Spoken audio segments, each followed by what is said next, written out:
Maya, yaani ndani kwangu. Kwa mimi nikitoka huko naleta wanaume, si ndio? Subiri kwanza nikueleze kidogo mume wangu. Sitaki unielekeze kwa chochote kile. Sasa blaza, ulitaka leta wanawake jamani. Blaza, yaani ndani kwangu afu tena unataka unanijibu jeuri. Maya, ni leo asubuhi nimekukuta na mwanaume. Nafika kazini napigiwa simu tena kuna mwanaume mwingine ndani. Maya, naomba mtoe mwanaume haraka. Oa wewe, njoo tu kwa usalama wako babu. Mimi nitakufanya vibaya, yani bora uje tu. Muite yule mwanaume. Kidege njoo.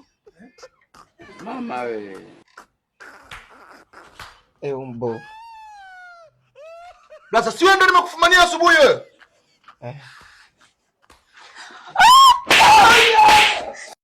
Maya, wewe ni mwanamke wa design gani? Asubuhi nimekukuta na mwanaume, mchana nimekukuta na mwanaume, sasa hivi nakukuta na mwanaume. Muite tu mwanaume atoke ndani, muite tu atoke huko.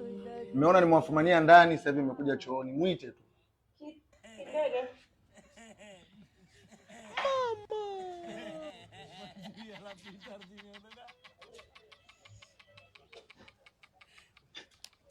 Kama kaa. Blaza, ni wewe tena? Kama kawaida. Kwa nini unapenda kumganda mke wangu? Mimi si mgandi, yeye ndo ananiganda. Mimi si waga natumia hizi hapa. Mimi nawaga natumia Uwazi Natural Herbals.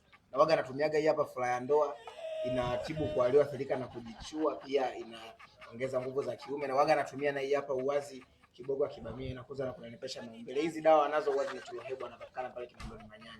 Kwa hiyo nikitumia hizi ndio maana mke wako ananiganda, kwa sababu mimi sinakuwa strong. Yaani dogo, nimekupiga mpaka nimechoka.